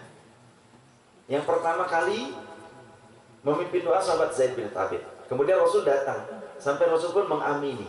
Kemudian sahabat Abu Hurairah berdoa mengimami, kemudian Rasul pun mengamini. Hadits sahih. Ya. Boleh nih saya bacakan haditsnya. Jangan sampai jadi ikut-ikutan pusing juga koplaknya. Bismillahirrahmanirrahim. Al-Qais Al-Madani, dari Imam Qais Al-Madani. Anna rajulan, sesungguhnya ada seorang pria jaa yang datang, Zainal bin Thabit, kepada sahabat Zaid bin Thabit. Fasala an syai'in, kemudian dia bertanya tentang sesuatu. Faqala lahu Zaidun, maka sahabat Zaid berkata kepadanya, "Alika bi Abi Hurairah." Coba kamu tanyakan kepada Abu Hurairah. Fabaina ana wa Abu Hurairah, karena suatu ketika aku bersama Abu Hurairah wa fulan dan si fulan fil masjid, di dalam masjid. Nad'u, kami berdoa, wa nadhkuru, dan kami pun berzikir Rabbana azza wa jalla, kepada Tuhan kami azza wa jalla. Idza kharaja ilaina, tiba-tiba baginda Rasul keluar menemui kami. Siapa? Rasulullah sallallahu alaihi wasallam. Hatta jalasa ilaina, hingga beliau duduk bersama kami, fasakatana, dan membuat kami terpaku, termenung, terdiam. Faqala, kemudian baginda Rasul berkata, "Udu lilladzi kuntum fihi," lanjutkan dengan apa yang sedang kalian lakukan. Faqala Zaidun, maka sahabat Zaid berkata, "Fada'autu ana wa sahibi," maka aku terlebih dahulu memimpin doa bersama para sahabat, qabla Abu Hurairah, sebelum Abu Hurairah. Wa ja'ala Nabi sallallahu alaihi wasallam yu'minu 'ala du'aina, dan baginda Rasul sallallahu alaihi wasallam mengamini doa kami. Summa da'a Abu Hurairah, kemudian bagian Abu Hurairah berdoa, "Allahumma inni as'ailuka," sungguhnya ya Allah, aku ini adalah orang yang mohon kepada Engkau, bimithli mas'alaka sahibaya, dengan permintaan yang sama dengan sahabat-sahabatku, was'aluka ilman la yunsiya, dan aku pun meminta tambahan ilmu yang tidak akan pernah terlupakan. Faqala Rasulullah sallallahu alaihi wasallam, amin. Rasulullah pun mengamini doanya. Faqulna, maka kami berkata, ya Rasulullah, wa nahnu nas'alullah ilman la yunsiya, kami pun minta kepada Allah ilmu yang tidak akan pernah terlupakan. Faqala, maka Rasulullah berkata, sabaqakuma bihadausiyu, ay Abu Hurairah, sungguh telah mendahului kalian siapa? Bani Dausiyu, seorang pria dari bangsa Daus, yakni sahabat Abu Hurairah. Riwayat Imam An-Nasai di dalam Al-Kubra, Mu'jamul Kubra nomor 5839, Imam At-Tabrani dalam Mu'jamul Awsat, ya. Tadi dalam Sunanul Kubra Imam An-Nasai, kemudian Imam At-Tabrani dalam Mu'jamul Awsat 1228, wa sahhahu Al-Hakim, Imam Al-Hakim menyatakan sahih di dalam Al-Mustadrak nomor hadis 6158. Jelas. Terdengar doanya sahabat Abu Hurairah, sahabat Zaid juga terdengar. Rasulullah juga terdengar. Amin. Ya, masa budak itu para sahabat? Budak tapi meriwayatkan hadis Rasulullah berucap amin. Gimana sih urusannya? Jelas ya? Baik, yang lain silahkan. Ya. Tadi sebelah sana ada yang tanya dulu. Lebih dulu ya, silahkan. Sebutkan nama deh, biar yang lain pada hafal, nanti ketemu di jalan. Waalaikumsalam warahmatullahi wabarakatuh. Muhammad Soekarno. Pak Soekarno. Baik Pak, ada apa Pak? Saya mau nanya masalah riba ya. Bagaimana hukumnya meminjam uang ke bank? Nah, terus seandainya kita minjem uang ke bank buat beli rumah gitu. Nah di saat kita minjam itu kita itu sudah tahu itu riba, tapi iman atau keyakinan kita belum teguh gitu di saat suatu saat kita sadar gitu, kita oh ternyata minjam uang ke bank itu riba. Nah terus minta solusinya, jalan yang terbaik. Di sisi lain saya misalkan rumah itu masih pengen punya, tapi di sisi lain tidak ingin menjalani riba gitu. Yang saya takutkan apakah ibadah saya selama ini dekul-dekulan sholat gitu, maksudnya kayak gitu diterima apa enggak gitu. Terus Assalamualaikum warahmatullahi wabarakatuh. Para ulama kontemporer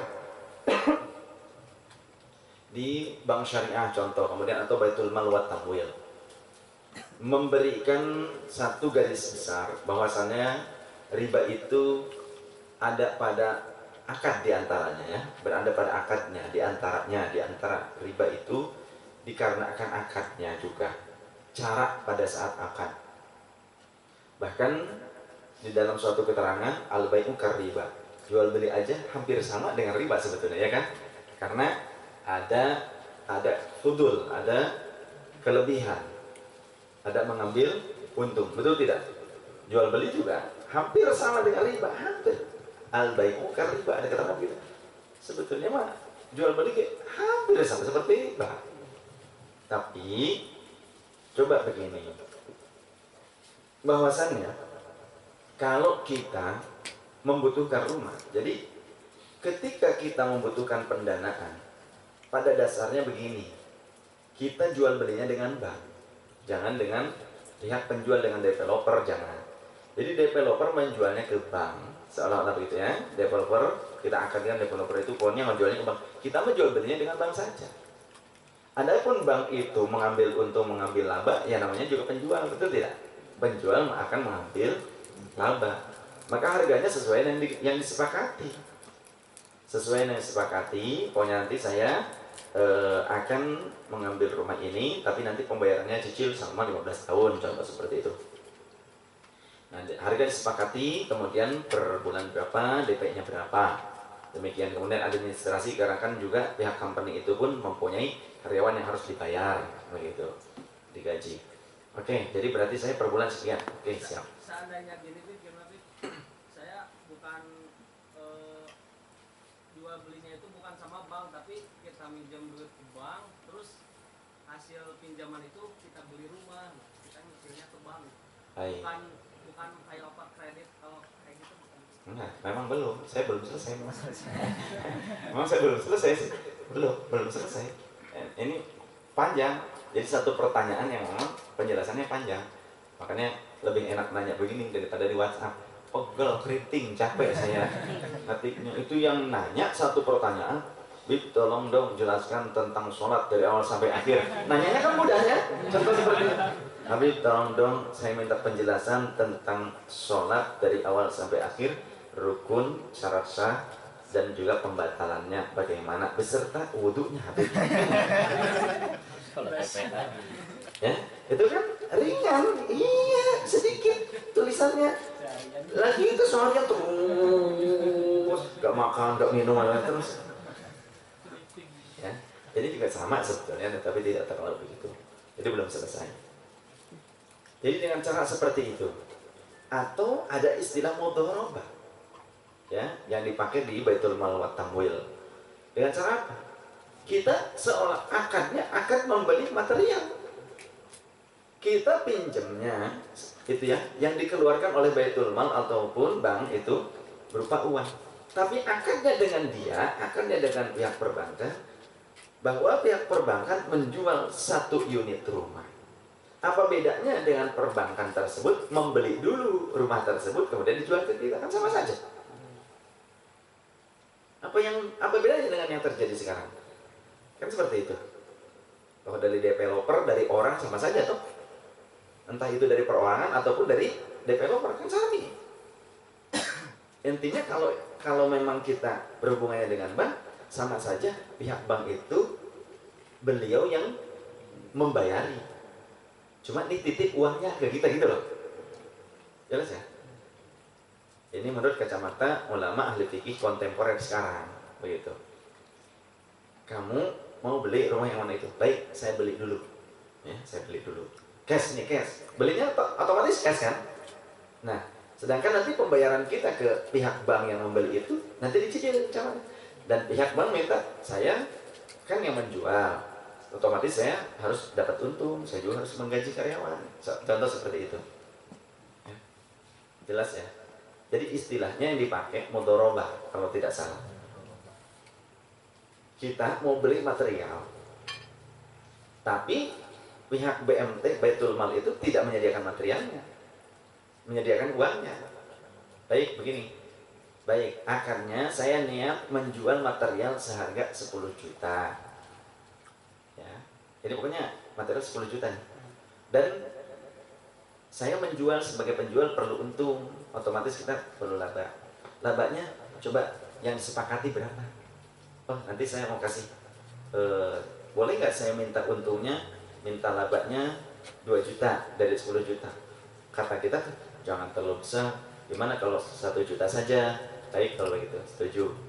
Ya, maka akadnya saya akan menjual material sebesar 11 juta beserta keuntungan untuk saya kepada Anda, begitu, untuk dibayar nanti selama 1 tahun. Baik ya, akhirnya kata kita, saya terima ya, penjualan material sebesar 11 juta dan saya akan membayarnya selama 1 tahun. Nah, seperti itu.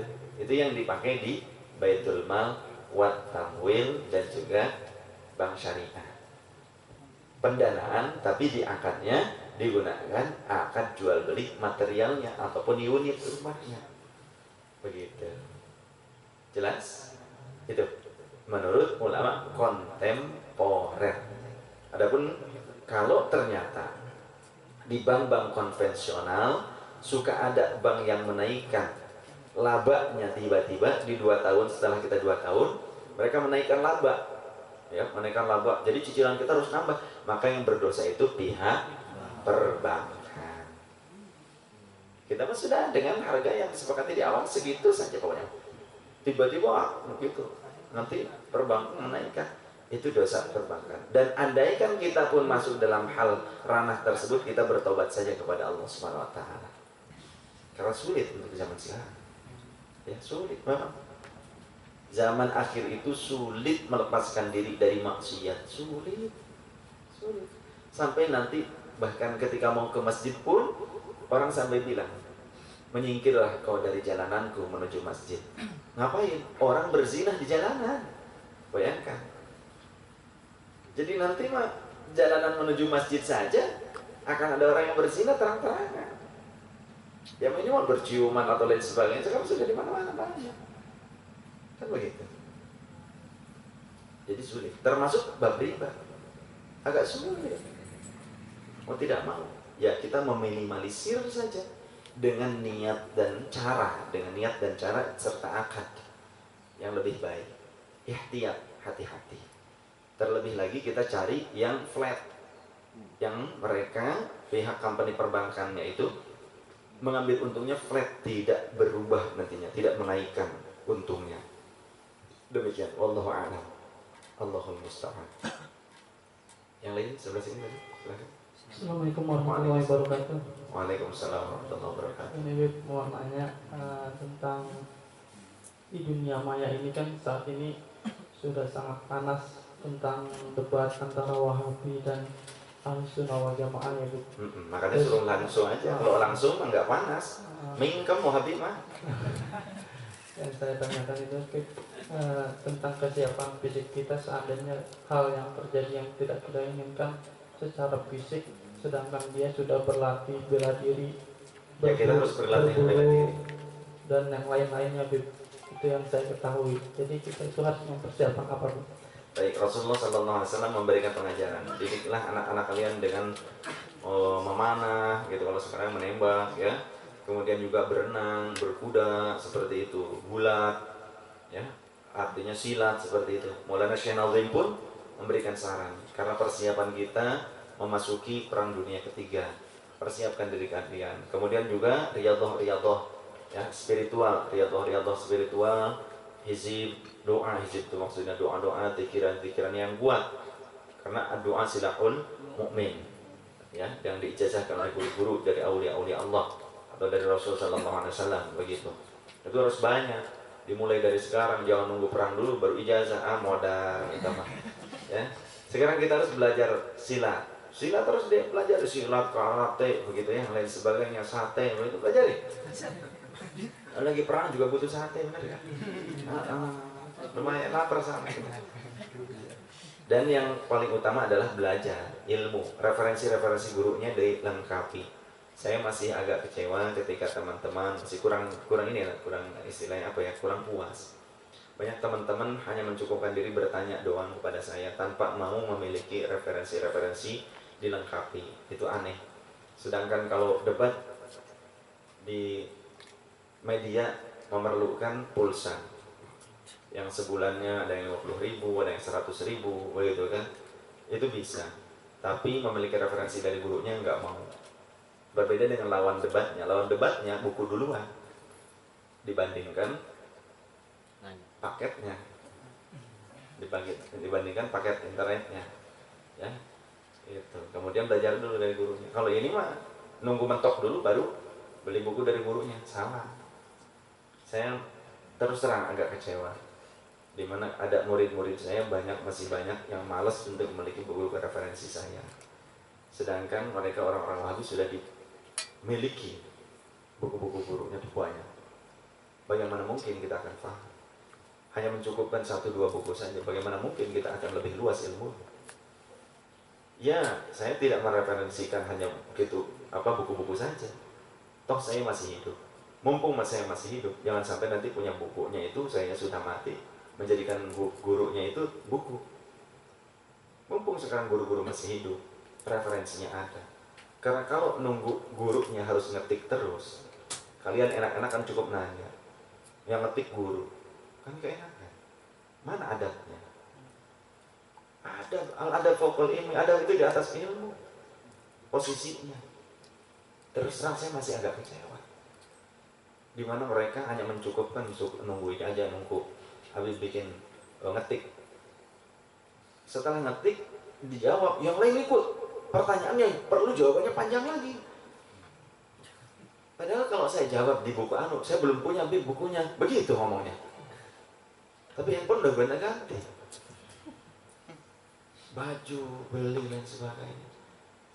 Tapi ilmu gak mau berupaya dengan keras. Terus terang saya kecewa, kurang puas. Bagaimana kalau saya meninggal pada saat ini atau esok? Kalian akan bertanya kepada siapa? Kemudian akan bertanya kepada siapa referensi yang masih bisa diandalkan, buku-buku diandalkan yang direferensikan oleh gurunya, ke siapa? Kalian akan bertanya. Lalu guru-guru sudah wafat. Apa persiapan kita? Jangankan perang, untuk berdialog saja kita nggak punya pelurunya, kan begitu. Jangankan secara fisik, belum siap. Secara ilmiah saja kita belum mampu, belum siap. Mendahulukan urusan dunia terus. Baju mau gonta-ganti, beli lagi dan sebagainya. Ya, motor, mobil dan sebagainya. Buku mah terbongkar. Referensi dari guru. Seperti itulah pelajar zaman sekarang. Saya berharap jamaah Ahlus Sunnah wal Jamaah itu bisa lebih pintar secara ilmiah dan juga kuat secara spiritual. Pintar secara ilmiah, kuat secara spiritual. Zikirnya ya kencang, riyadhahnya ya kencang. Tapi ilmiahnya juga cerdas, faqih, ngerti benar, dalam ilmunya. Saya ingin seperti itu. Jangan cukup nanti atau ketemu di WhatsApp atau ketemu di pengajian. Ngajinya seminggu 2, apa sebulan juga paling 1, 2, 4 kali sebulan. Ngaji 4 kali, 5 kali lah plus yang bulanan. Apa cukup? Itu yang di ship ya. Itu baru yang 2 ship. Gimana yang 3 ship? Ketemunya sebulan sekali atau sebulan 2 kali. Enggak berpikir ke situ. Buku cukup 1, 2 cukup. Gimana mau bacanya? Males ngeliatnya juga. Tapi kalau banyak, mumpung gurunya masih ada, banyak siapin. Oh, pas kita baca, kita tanyakan ke guru. Atau pada saat ada yang nanya, kata guru, buka di buku anu, di kitab anu, referensinya halaman sekian ada. Enggak di laki-laki, enggak di perempuan sama. Yang perempuan juga gitu sama. Softtek tiap bulan beli.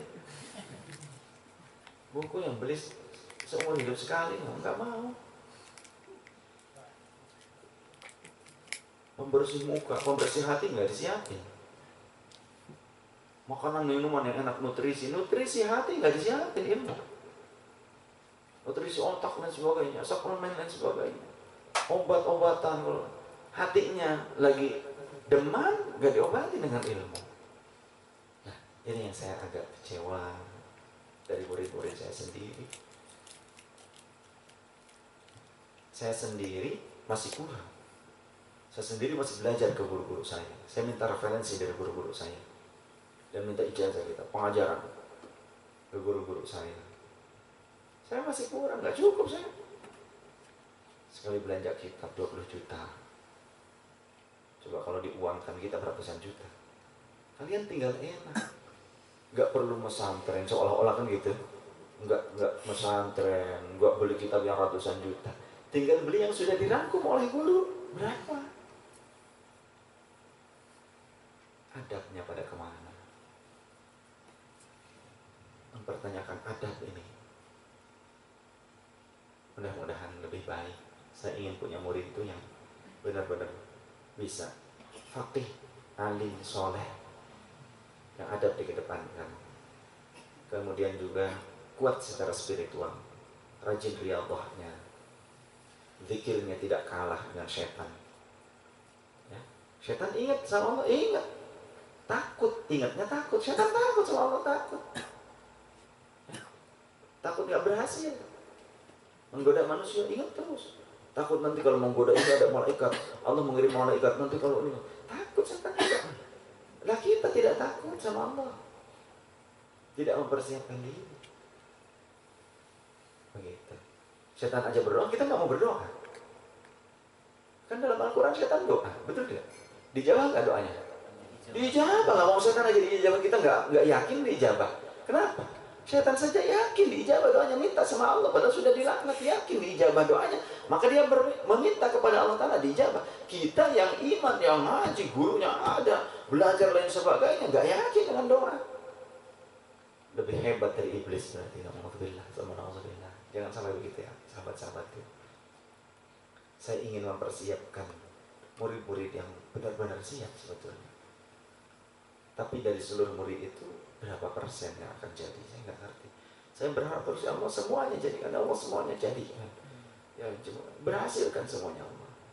Tapi kalau kaliannya sendiri tidak berupaya, hanya saya ngomong sampai basah lidah, sampai keluh ngomong, sampai belelol saking seringnya ngomong, saking capeknya ngomong, sampai belelol gitu. Tapi nggak diperhatikan. Sampai saya pernah lumpuh sebelah. Nah ini tolong diperhatikan. Bagaimana mungkin kalian bisa faqih kalau referensinya sendiri, kitab-kitabnya kita tidak dimiliki. Begitu. Dunia.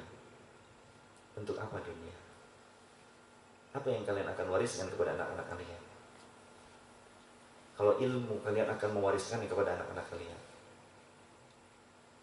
Rasul pun mewariskan ilmu. Begitu pula saya ingin mewariskan ilmu. Majlis besar, tapi ternyata muridnya nggak fakih, buat apa? Ya, ilmunya nggak keserap sama murid-muridnya, buat apa? Kongkong doang.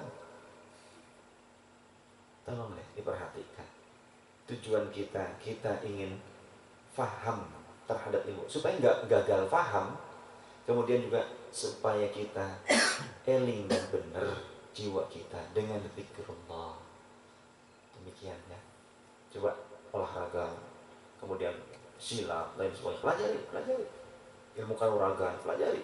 Kira-kira bisa ngangkat rumah orang diangkat jadi beli kita. Garong itu mah. Kan garong. Ya, itu. Demikian. Wallahu a'lam. Silakan yang sini, yang depan. Assalamualaikum. Waalaikumsalam warahmatullahi wabarakatuh. Saya Muhammad Azizin, mau nanya tuh, kenapa yang dalam ahli sunnah itu cuma 4 mazhab, yang lainnya itu tidak disebut ahli sunnah? Terus yang kedua, Wahabi itu dalam pandangan ulama ahli sunnah itu termasuk kaum munafik apa? Baik. Sebetulnya bukan cuma 4 mazhab yang dalam masuk dalam kriteria Ahlussunnah wal Jamaah. Dulu itu banyak, seperti mazhabnya Sayyidah Rabi'ah al-Adawiyah, mazhabnya Syekh Abdul Aziz al-Bustami, mazhabnya Syekh Hasan Basri, begitu. Itu pemegang mazhab semua, begitu. Mazhabnya Syekh Ja'far Shadiq, begitu. Itu pemegang mazhab. Akan tetapi kesininya pengikutnya bergabung, ya, karena yang paling banyak yang 4 mazhab. Jadi yang lain, karena yang 4 mazhab ini lengkap, yang terlebih lengkap lagi mazhab Syafi'iyah, lengkap, paling lengkap, begitu ya. Makanya bergabung ke salah satu yang 4 mazhab ini, begitu. Adapun yang lain mazhab Zahiri, masih ada mazhab Zahiri. Mazhab Zahiri itu kebanyakan mereka mengedepankan teks daripada redaksi-redaksi dalil, seperti Daud al-Zahiri, kemudian Syekh Sayyid Sabiq, pengarang Fiqh Sunnah, ya, itu juga masih dipakai. Itu masuk dalam ranah Ahlus Sunnah juga, masuk dalam ranah Ahlus Sunnah wal Jamaah juga. Demikian. Kemudian Ibadi, mazhab Ibadi pun sama, itu masuk dalam ranah Muslim juga, Sunnah wal Jamaah. Demikian. Jadi Ahlus Sunnah wal Jamaah itu adalah yang mengamalkan sunnah Rasul dan sunnah para sahabat. Jadi kalau yang ngaku-ngaku Ahlus Sunnah tapi ternyata malah menistakan sunnah, yaitu munafikin. Seperti Khawarij, ya, Wahabi itu Khawarij. Karena mereka diantara ciri-cirinya menghalalkan pembunuhan kaum muslimin, begitu ya, menghalalkan memerangi orang-orang yang ziarah kubur, yang mengamalkan sunnah, yang tabarruk, yang tawassul, dianggap itu perbuatan daripada orang-orang yang syirik, yang harus diperangi dan ditumpahkan darahnya. Itu ciri-ciri Khawarij. Kalau serang neo Khawarij itu adalah Wahabi, begitu. Demikian. Yang di luar, yang mau tanya, yang terakhir, ya silahkan terakhir. Ya. Dalam buku yang pernah saya baca tentang hari-hari terakhir Sayyidah Fatimah Zahra, beliau mewasiatkan kepada Sayyidina Ali kalau pada saat nanti dimakamkan, tolong jangan ada yang melihat selain orang-orang kepercayaannya itu. Kenapa gitu, Bu? Ya karena wanita.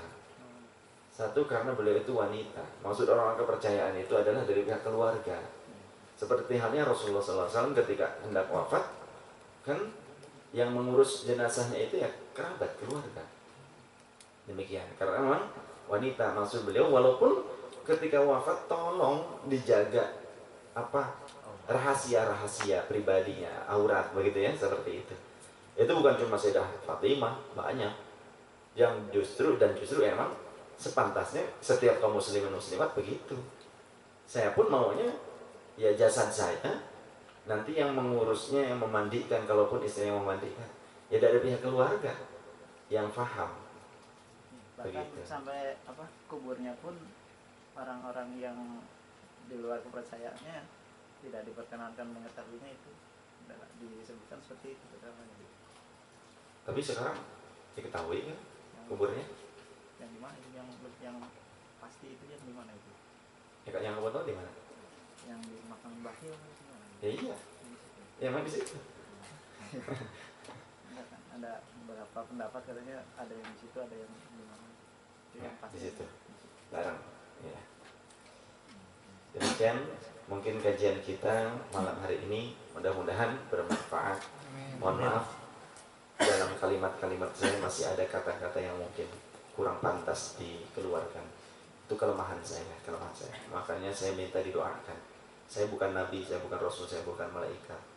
Saya adalah orang yang masih berlumuran dosa dan kesalahan. Mohon didoakan supaya Allah mengampuni dosa-dosa saya dan Allah memberikan saya kesolehan, ketakwaan dan istiqomah dalam perjuangan yang mulia Ahlus Sunnah wal Jamaah ini. Kita harus tetap dalam akidah Ahlus Sunnah wal Jamaah.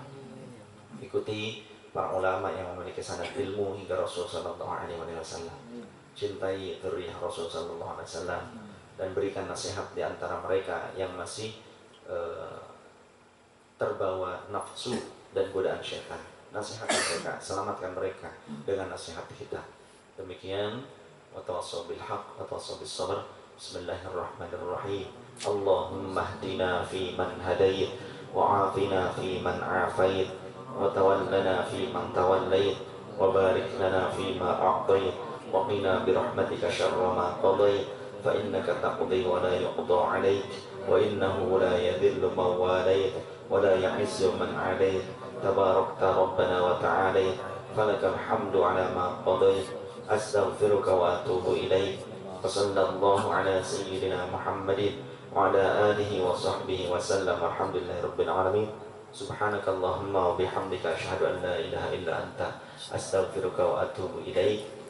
Bagi teman-teman yang menemui orang-orang Wahabi yang agak kekeh merekeh, tolong sampaikan kepada mereka bahwa saya Al-Faqir ingin bertemu dengan mereka untuk berdialog dimanapun mereka berada, di masjid umum ya, secara umum silahkan di perusahaan-perusahaan, di masjidnya bilang saya menyampaikan salam kepada mereka dan ingin bertemu dengan mereka. Kapan siapnya? Disegerakan dari hari pertemuan kalian dalam dialog kalian ya. Ketika kalian berdialog, apalagi ada yang sampai mengintervensi, tolong sampaikan yang kepada orang yang pernah mengintervensi amaliyah Anda. Sampaikan kepada mereka bahwa guru kalian, ya, teman kalian, sahabat kalian ingin bertemu dengan mereka, nah, dan nggak pakai lama, harus segera gitu. Buktikan kalau mereka memang benar, mereka mau berdialog, betul. Kalau mereka memang benar, mereka mau berdialog dengan kita. Tapi yang pernah saya alami, walaupun LC, MA, S1, S2, Makkah, Kuwait sekalipun, mereka tidak pernah mau berdialog secara terbuka. Dan ketika kita bawa, kita kitabnya. Demikian. Wallahu a'lam bishawab. Subhanakallahumma wa bihamdika asyhadu an la ilaha illa anta astaghfiruka wa atubu ilaik. Mohon maaf lahir dan batin. Wallahul muwaffiq ila aqwamit thoriq. Wassalamualaikum warahmatullahi wabarakatuh.